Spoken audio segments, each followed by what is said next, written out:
আমরা দেখতে পাচ্ছি এখনো বাংলাদেশের বিভিন্ন প্রান্তে এবং বিভিন্ন জায়গাতে আমাদের যে সকল শহীদ ভাইরা শাহাদাত বরণ করেছেন, যে সকল ভাইরা আহত হয়েছেন, ওই সকল ভাইদের ট্রিটমেন্ট থেকে শুরু করে রাষ্ট্রীয়ভাবে যে প্রণোদনা পাওয়া দরকার, যে সহযোগিতা পাওয়া দরকার, এই সরকার সেটা দিতে ব্যর্থ হয়েছে। আমরা সরকারের কাছে বলে দিতে চাই, এই কালো ফ্রিজ ডালার রক্তে লাল হয়ে আপনারা রক্ত মারিয়ে ক্ষমতায় গিয়েছেন। দীর্ঘ 15.5 বছর জেল, জুলুম, নির্যাতন, নিষ্পেষণ পেরিয়ে ইসলামী আন্দোলন আজকের যে গতি দ্বারা অব্যাহত রেখেছে, আগামী দিনেও সেই গতি দ্বারা অব্যাহত রাখবে ইনশাআল্লাহ।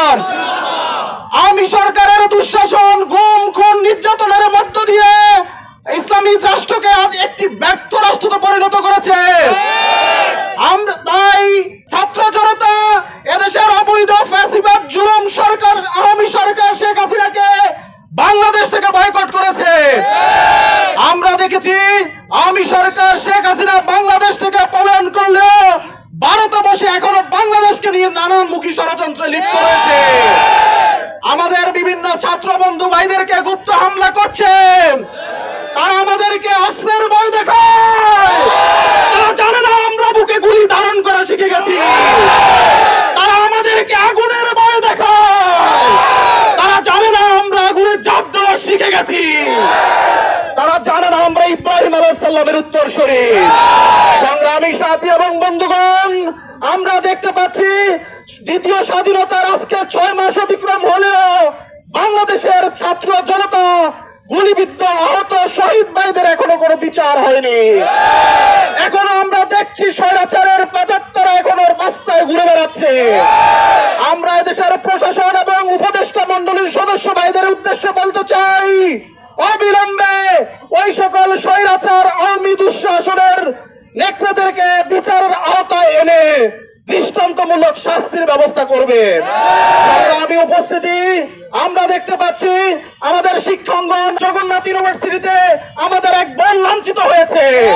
আমরা ওই সকল ইফতিজার এবং স্বৈরাচারের দোসরদেরকে বলতে চাই, এদেশে ছাত্র জনতা যে বিপ্লব দিয়ে এসেছে তারই ধারাবাহিকতা অব্যাহত রেখে ওই সকল স্বৈরাচারদেরকে দৃষ্টান্তমূলক শাস্তির ব্যবস্থা করার জন্য প্রশাসনের কাছে উদাত্ত আহ্বান জানাচ্ছি।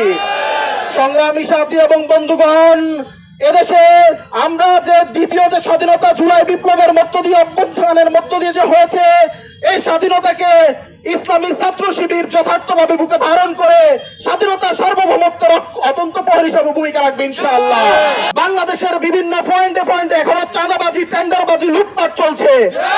আমরা ওই সকল লুটপাট চাঁদাবাজদেরকে হুঁশিয়ার করে বলতে চাই, অবিলম্বে এই সকল চাঁদাবাজি, লুটপাট যদি বন্ধ করানো হয় তাহলে ছাত্র সমাজকে, ছাত্র জনতাকে সাথে নিয়ে দুর্বার আন্দোলন গড়ে ধরে চাঁদাবাজদের রুখে দেবে ইনশাআল্লাহ।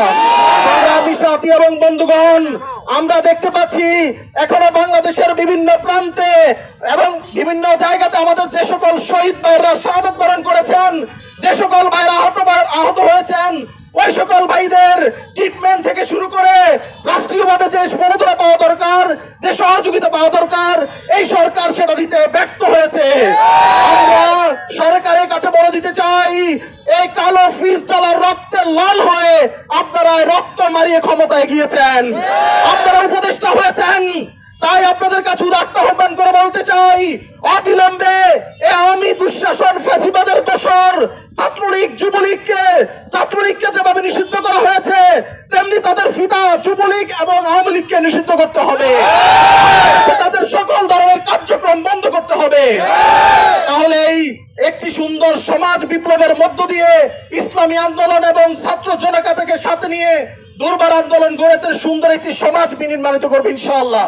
সম্মানিত উপস্থিতি, জানাতে চাই, ইসলামী ছাত্র শিবির অতীতে যেভাবে দেশের জন্য, স্বাধীনতার সার্বভৌমত্বের জন্য ভূমিকা রেখেছে, আগামী দিনেও ইসলামী আন্দোলন দেশের জন্য, রাষ্ট্রের জন্য যত ধরনের ষড়যন্ত্র হয় সকল ষড়যন্ত্র রুখে দেবে ইনশাআল্লাহ। আমরা সেই স্বাধীনতা সার্বভৌমত্ব রক্ষার জন্য সবসময় আমরা প্রস্তুত থাকবো। সম্মানিত প্রিয় উপস্থিতি।